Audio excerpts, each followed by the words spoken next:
Hello.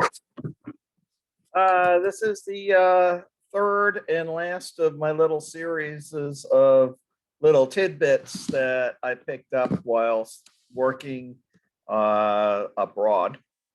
And today I'd like to talk a little bit about my experiences when I was a professor abroad. Okay. And a few of these things, I'm going to start with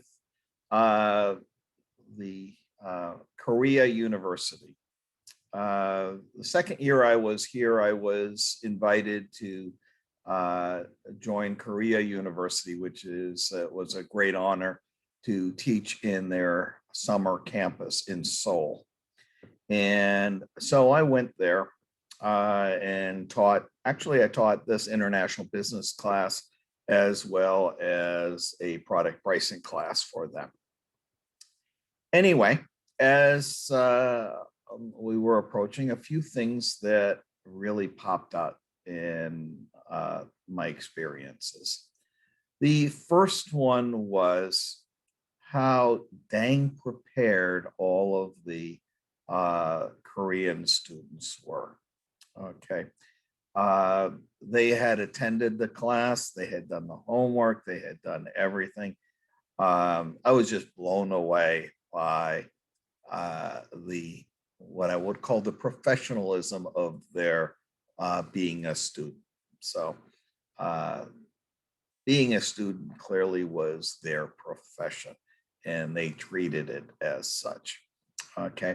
And I would imagine that if they spent that amount of time on the schooling, that they would probably have less time for their family and a little bit less time for their work if they had additional work. I know that here in the United States, sometimes our values are slightly different, and they are very different from parts of the United States to come even down here to Texas. As a matter of fact, one of the first things that I tell people when they become new faculty members here is assume that the students here are not like the students in your university they came from. We have a very strong South Texas culture, which is in many ways different than the rest of the United States. Okay? And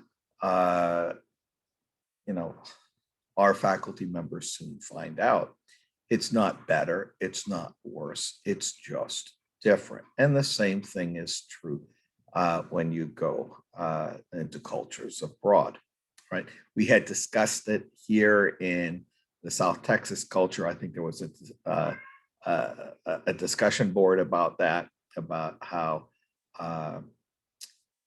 here in our part of Texas, really family comes number one by far for the majority of you students. Okay.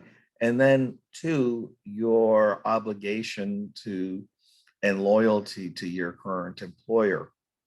And then third is school, and fourth and fifth and sixth and seventh is everything else, seemingly. At least that's what it appears to be from my perspective.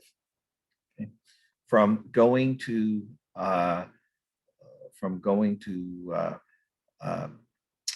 Korea, I found it to be very, very, very different. Okay. And so just a second, because I have to yell at my cat, who is, Polly, get off the counter. Sorry about that. She knows that when I'm teaching, I can't yell at her, which of course I just did. All right. Let's say sorry to the class. Anyways, so what other things popped up when I was in Korea? Well, the normal things that we had talked about life in general being different. One of the things that I noticed was that the McDonald's there delivered. Okay. And so that would be something that's slightly different. Okay. And then a lot of the restaurants were very, very, very specialized. They didn't have pages after pages of menus. Okay. They had 3 or 4 things on their menu, 2 or 3 things that they specialized in, and that's all they did. So when you decided to go out to eat at a restaurant, you decided what you would have, and then you would decide, okay, given that, which restaurant do we want to go to? Because you really couldn't get too much variety in most of the restaurants. Okay, so and they were all, but basically, by the way, the food was spectacular. Okay, in Korea. All right, getting back to the couple things in the university. I had mentioned, there goes the cat. I had mentioned that the students were very professional, right? And the amount of respect that I, as a faculty member, had, and all of the other faculty members, was through the roof. This respect came not just from the students, but the administrators and everybody, right? When we got there, they held dinners in our honor and things like that. It was, I'm not sure I would like to send every university administrator to Korea for a year. It'd be nice. It'd be nice that every dean in America and every provost and every president of every university be required to spend a year in Korea, and hopefully some of that respect to faculty members would rub off. All right. But that was one issue. But let me just talk to you a little bit about something else that hit me. They had invited us, the administrations, invited us and all of our, all of the visiting faculty and all the current faculty to an evening retreat. Okay. And it was to start at like 7:30 at a very fancy restaurant in Seoul. And I had been used to that because in my years at GE, I had been in Japan, where it was absolutely normal at the end of the business day to go out to eat and to continue basically the conversations that happened during work. And they were working lunches, right? And it wasn't till 8 or 9 in the evening or 10 in the evening that everybody got sent home, and they all went home to their families, which they spent a good 20 minutes of quality time before they had to sleep because they had to be up early at work the next morning. Japan is a very, very, very masculine place when you think of the Hofstede criteria. By the way, there's another cat in the background. Anyways, I was expecting that.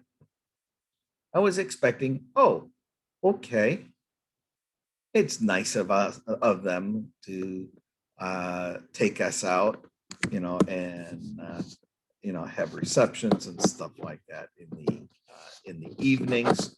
We knew there were going to be more than one, right? That this was going to be somewhat of a trend, that we do this at least weekly, and so on and so forth. And because I kind of thought, okay, Japan and Korea are right next to each other, right? That their cultures would have been similar. Much of what I talked about of being thinking that the European cultures and the American cultures were going to be similar to each other, when in fact that masks a big difference. The same thing is true that I found out is true between Japan and Korea. First of all, the two countries hate each other. They absolutely hate each other. And well, I'm not sure that Japanese hate the Koreans as much as the Koreans hate the Japanese. And I'll talk about that in just 1 second as to why that is true, or why you can see why that happens. But let me stick on to the fact that I had expected Korea to be a very masculine country, right? So what I had expected was when I showed up for, this dinner, that just like in Japan, it would be all of the people from work and that's it. No. What happened in Korea is that at 5 o'clock or so, everyone went home to their families. And this big event included all of the spouses and the children. Okay. So this big event was family centered. It was not work centered in any way whatsoever. Okay. It turns out that the Korean society values things like families, work-life balances, and things like that, much more so than the extreme, which is Japan, less than 100 miles away. Okay. Last little tidbit that I, in terms of the working there, that I found hilarious. Okay. And you guys may be in the process right now of being asked to do a evaluation of this class and an evaluation of me, right? They do the same thing, right? So the students on the last day had to fill out, was a couple days before the last day, had to fill out a teacher evaluation form. And my fellow American professors, after I got back into the office, said, you're never going to see those, right? The main point that we have of you showing us, you doing the evaluations, is I actually read them, and all of my fellow faculty members read them.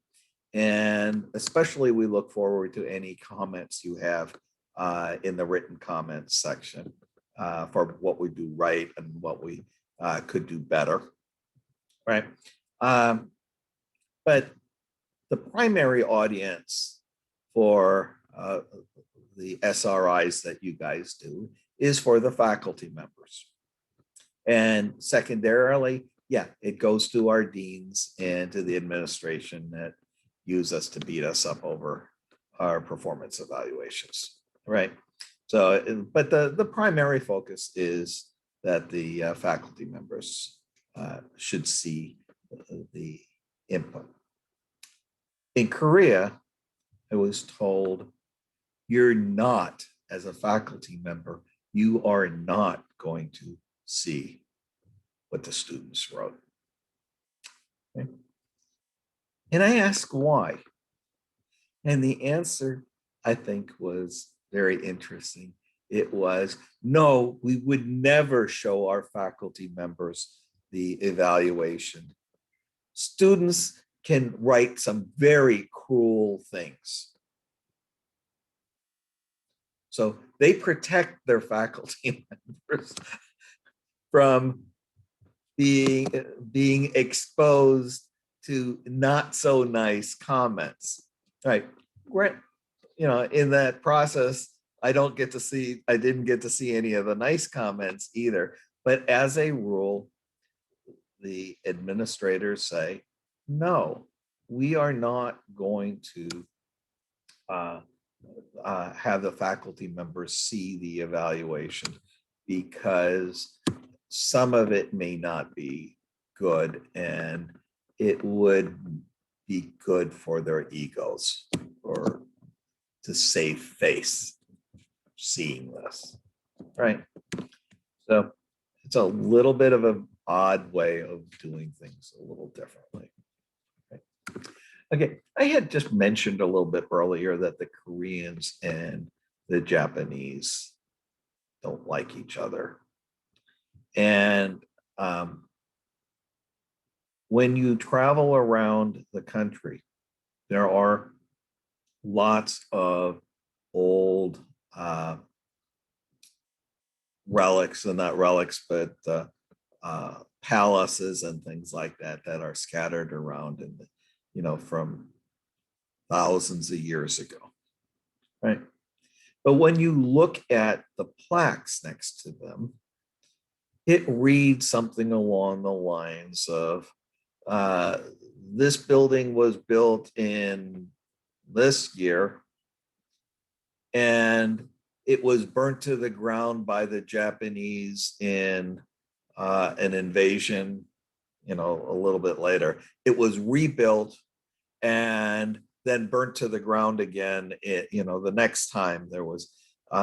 So there's this history of occupation of Korea by the Japanese. And every time they came, they destroyed and burnt the, the places of worship and the governmental palaces and things like that.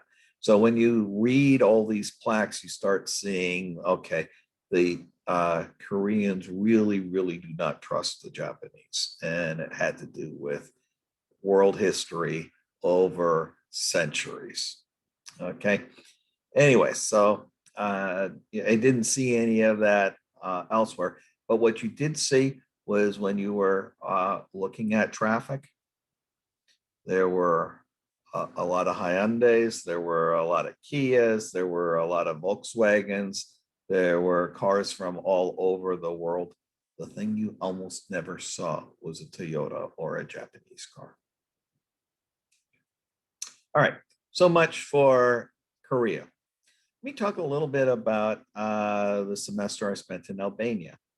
Albania, and some of you guys know more about Albania now than probably I do, because for a quarter of you, Albania was the country you were probably looking at, right?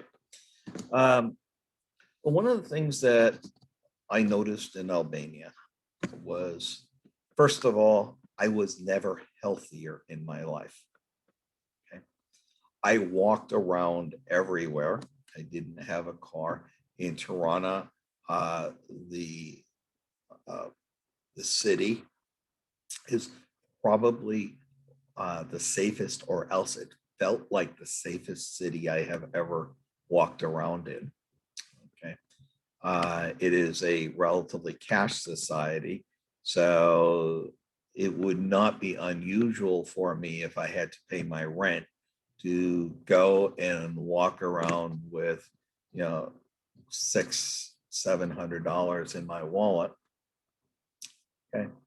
And I never felt at all like that was an issue, even at 2 or 3 in the morning.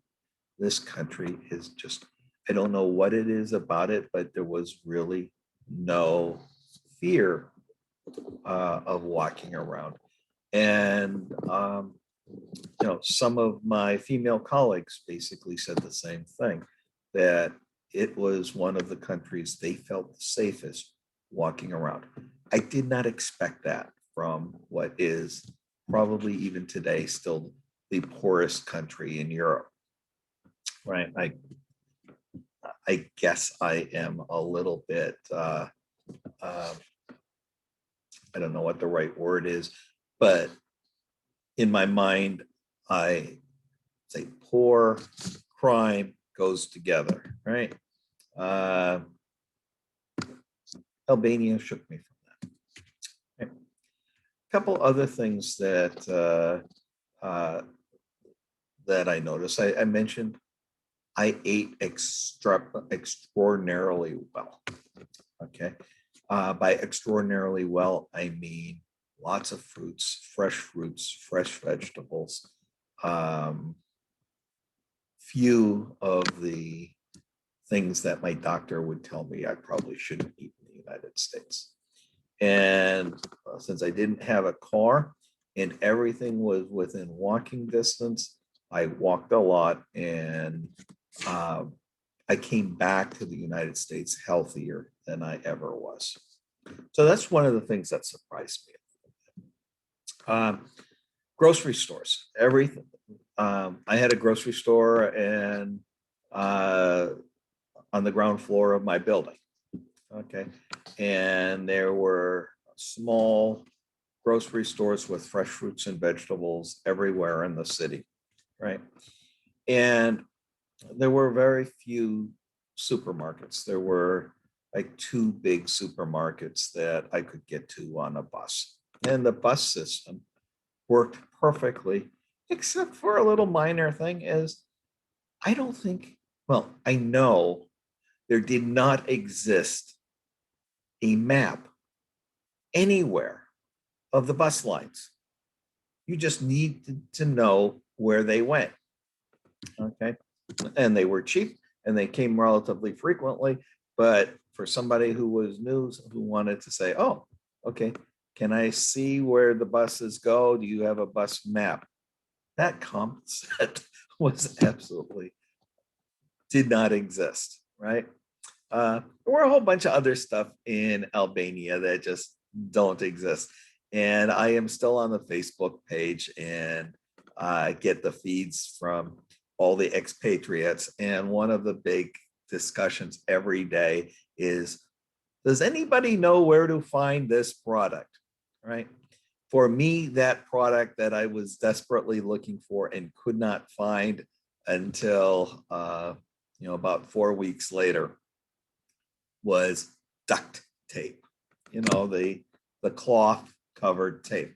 And I wanted to repair something. Actually, I wanted to repair my luggage, and I had used duct tape in the past to do that, and it's the perfect material. And I just couldn't find it anywhere. It just is one of those things you just couldn't find. And they were random things. You could find a lot of stuff, but then there were these random products that just you couldn't find. And you couldn't even just, I tried to describe what duct tape was, and even in a hardware store, they didn't get it. Whatever. Okay. So that was different. In terms of schools, in the US, and this is a very overgeneralization, okay? In the United States, most of the really prestigious schools, the Harvards, the Rices, and so on and so forth, are the private universities, right? And then you have the affordable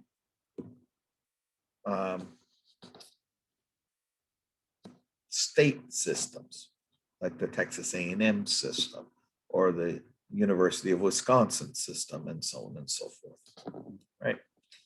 And typically what happens is that if you really look at the cream and the cream of the crop of high school students, many of those will end up going to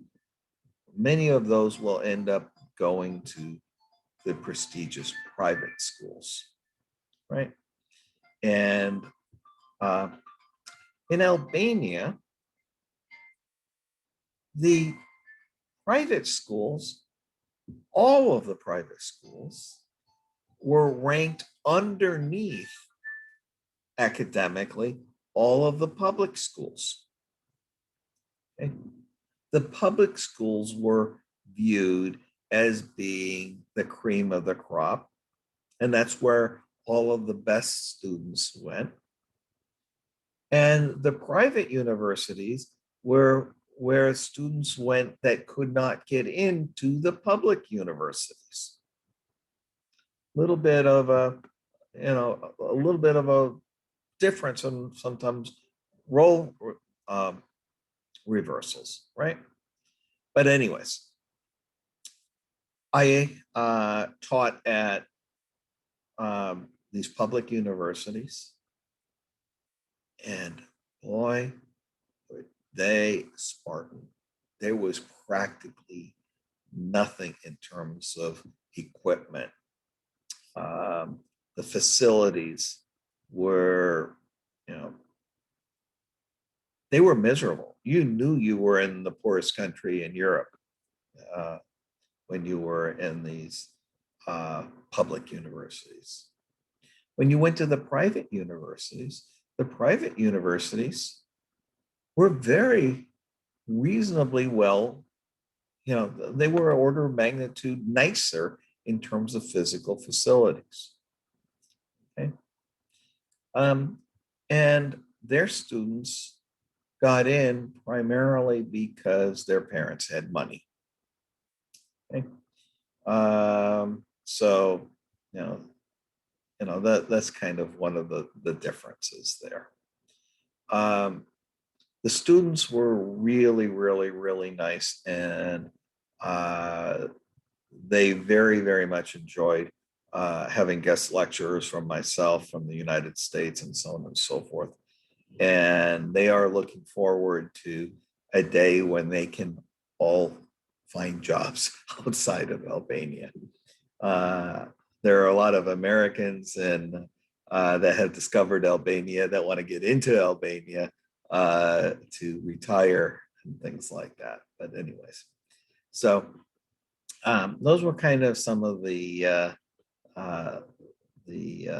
things that popped into my mind from there. Well, I hope you've enjoyed this little tidbit. Again, these last 3 lectures were just things I noticed that,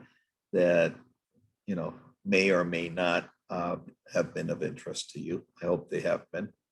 But I strongly recommend during your life, please learn to travel. You learn a lot when you go to a foreign culture, even when it's on a vacation.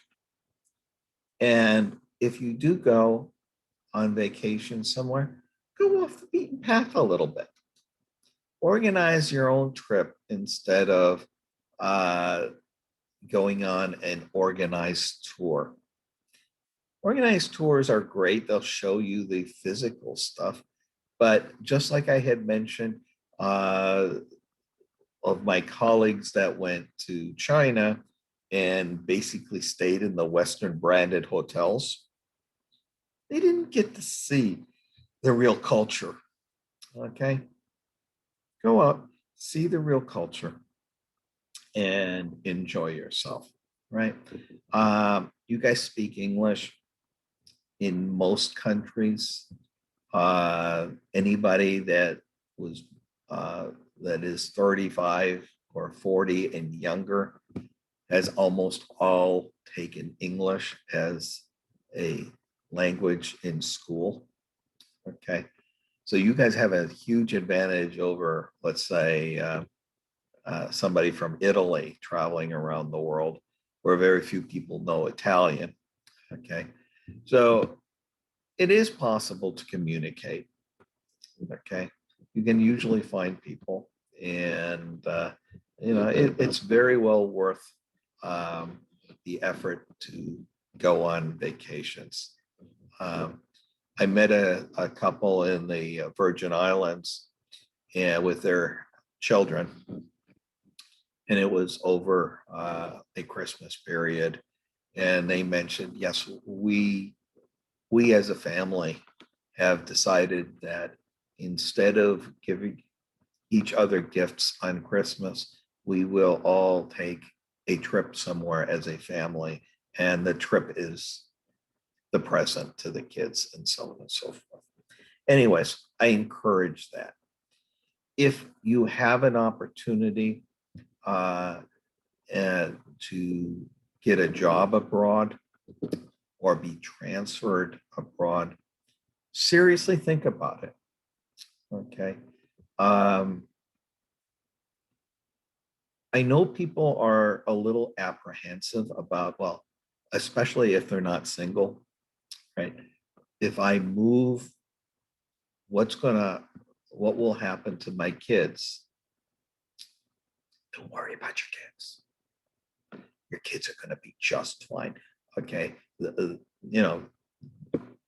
Give them a few days and they're going to be playing soccer on the streets with their newfound friends and neighbors, and they're able to figure stuff out. Okay. You're going to be okay because you will have a support network at home. I'm not at home. Well, you'll have one at home, but you'll have a support network when you are at work as well, your colleagues. The one person that you may have to worry a little bit about, and it's not really worry, it's letting them know that they're going to have to work at it, is your spouse. Okay. Oftentimes, expatriates who burn out and who need to return home usually need to return home, not because they themselves feel a need to go home. They usually don't need to go home because their children need to be brought home.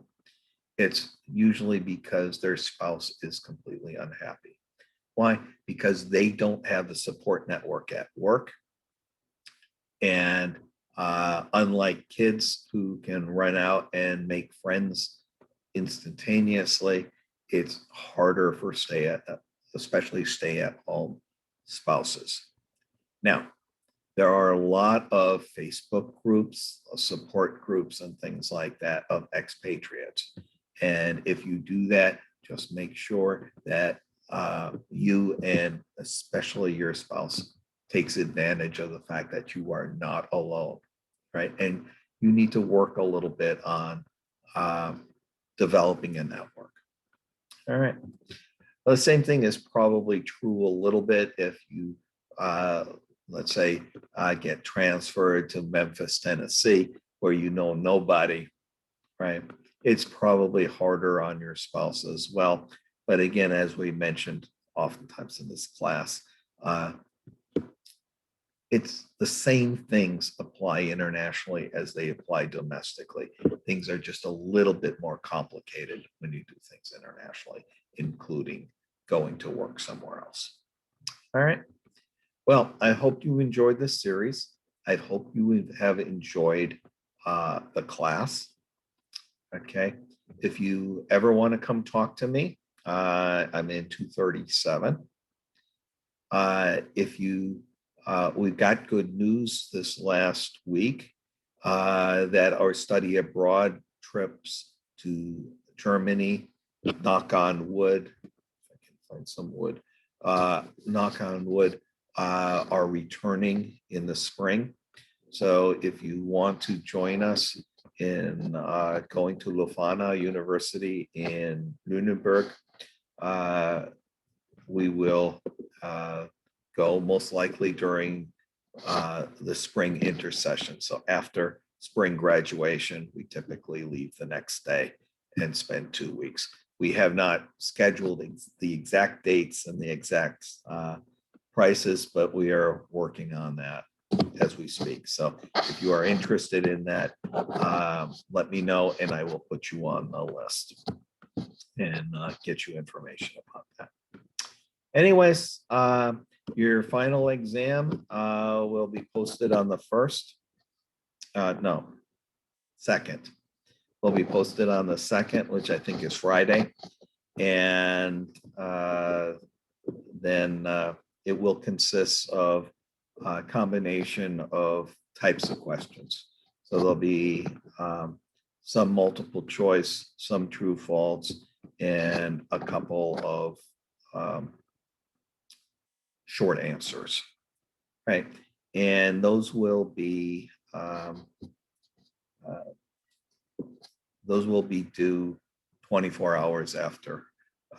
So first, those will be due on second, those will be due on the 3rd of July. And that gives me a couple of days to read that and watch all of your presentations and hopefully get your grades in next week. Again, don't be a stranger. I've enjoyed having you in the class. I wish I would have been able to see and interact with you individually, but for many of you, I already know you because of prior classes. For those who I don't, please stop by and introduce yourself and consider taking some of my other classes. I know you're all looking forward to statistics. Okay, see you in statistics class. Bye-bye.